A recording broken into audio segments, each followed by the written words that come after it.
I started my fitness journey 9 years ago. I have made countless mistakes since then.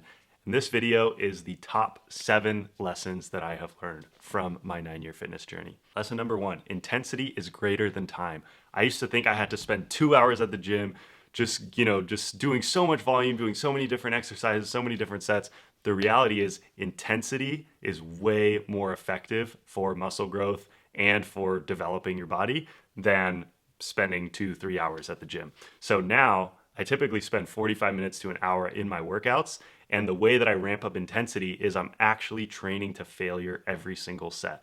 What does that mean? It means literally, like let's say I'm benching, I literally can't push the weight up for another rep.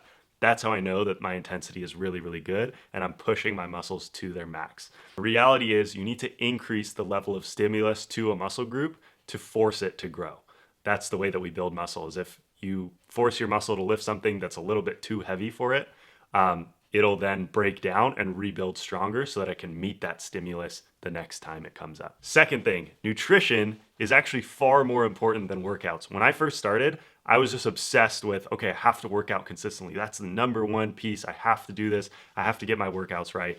And I didn't really focus on what I was eating. Nutrition drives, and this is completely statistically accurate, 80% of the results. I'm just kidding. I made up that number. But the point is, nutrition drives a lot more of the results than workouts do. For example, with some of my clients who want to lose weight, we change their nutrition, even though their exercise stays the exact same, and they get the result they want. Literally, it's just flipping that switch. So with nutrition also, just to show you guys my ignorance, I used to think peanut butter was a great source of protein. I hope by now, if you've been watching my channel, you know that you need to get enough protein in. So I knew that I needed to get enough protein in, but I wasn't actually tracking what I was eating, and I didn't know how much protein I was supposed to get. So I would just eat 4 peanut butter and jelly sandwiches every day. And excuse me. And I thought that that would be enough protein for me. If you think peanut butter is a good source of protein, you need to do a deep dive educating yourself on nutrition, because peanut butter is a source of fats, not primarily a source of protein. Find things that are really good sources of protein, use those, and then figure out your fats and carbs based on whether you want to gain weight, lose weight, or maintain it. Also, let me know in the comments if you want me to do a full video on how to do that. Third, sleep should be a priority. I never used to prioritize sleep. And the fact of the matter is, when you're working out really hard, you're breaking down muscle tissue. And sleep is the time period where that muscle tissue will regrow the fastest and most efficiently. So sleep is super important for that. It's also really important for cognitive function, emotional well-being, mental health, metabolism, like fat loss actually. Every bodily function is dependent on sleep. So now that I have made that a bigger priority in my life, my energy levels, just everything has felt so much better. Number 4, I think we're on number 4, right? Take progress pictures.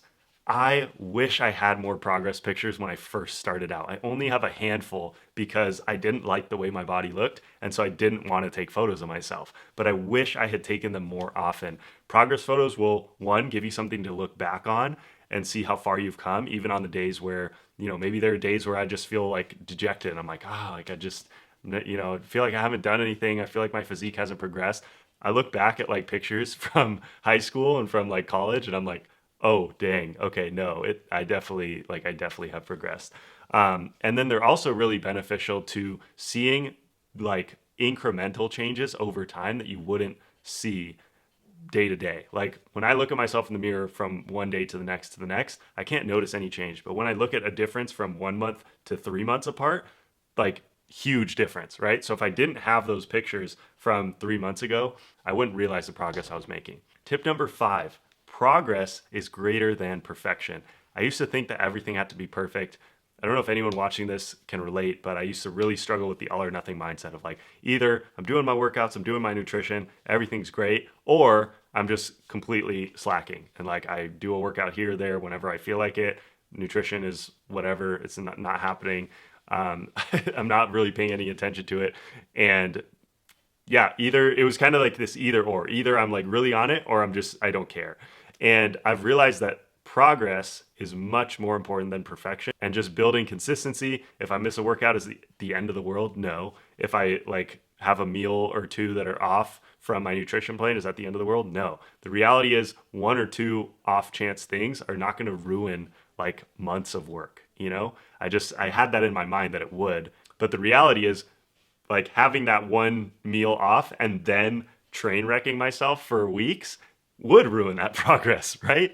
So flipping that into, I just always have this, I literally use it as my phone background when I'm working, is progress over perfection. Tip number 6, ask for help.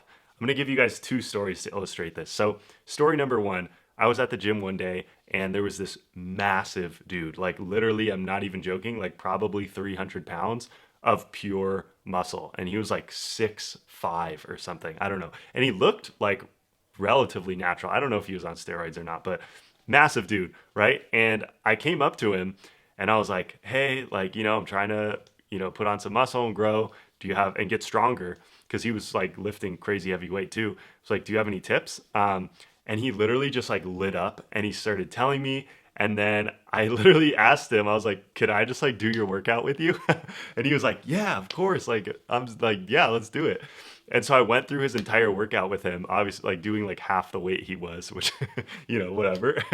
I'll get there one day, maybe. He was like, yeah, I'm moving to Carolina in a week because I just got hired as the strength and conditioning coach for the Carolina Panthers. So I literally got a free workout with a strength and conditioning coach for an NFL team. Like that's crazy. And he follows me on Instagram. Like it's so wild. So yeah, it's just like the point of the story is ask for help at the gym. If you need a spot, you want a tip on something, you're like, hey bro, can you like, you see somebody who's like well along the path further than you, like ask them for like form feedback, tips on different things. Like I've learned so many great exercises and things just by like talking to big guys at the gym. They're pretty much all really friendly. I would say like 9 times out of 10, people are willing to help you. Second part to this story is actually getting help from coaches too. I had my first bodybuilding coach, shout out to Wong Su, for getting me into the arena of bodybuilding in the first place. There's no way I would have known how to shred down to that body fat percentage, how to do my posing, how to like, I literally would have just like bombed that show so hard without his help. So yeah, like get a coach for whatever you want to do. Like at this point in my life, I've hired so many coaches for so many different things. And I think it's really a fast track to success because you can get somebody's knowledge who's done something for like 5 to 10 years or more and knows so much about a subject and they just like give it all to you. Like that's so crazy. Like I've hired business mentors who run like 8-figure businesses and I get to sit down with them like one-on-one and like pick their brain and be like, hey, so how do you do this? How'd you build out this process? How'd you do that? Like, that's so awesome. Like I can just learn from them and fast track my success in that. It's the same process that I used with bodybuilding, with coaching. I was like, whoa, I can work with somebody who's been doing this for 10 years and is really, really good at it. And then just like learn everything from them. So yeah, I've also, done that with physical therapy. What else? What other coaches have I hired? I hired a marketing coach. I hired a peak performance coach. I hired an appointment setting coach.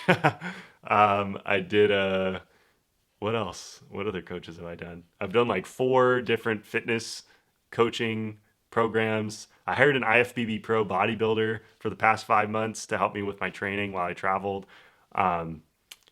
Yeah, it's been such a game changer for me. So if you're stuck, hire somebody who's done what you're trying to do and they'll just show you how to do it.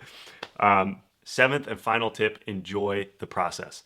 Fitness doesn't have a finish line. You win if you keep playing the game. That's the definition of it. There's no end point. There's no like, oh, I'll be happy when blank. I'll be happy when I reach this dream body. It's like, no, fitness is an ongoing game that you win by playing. So fall in love with the process, find things you enjoy about it.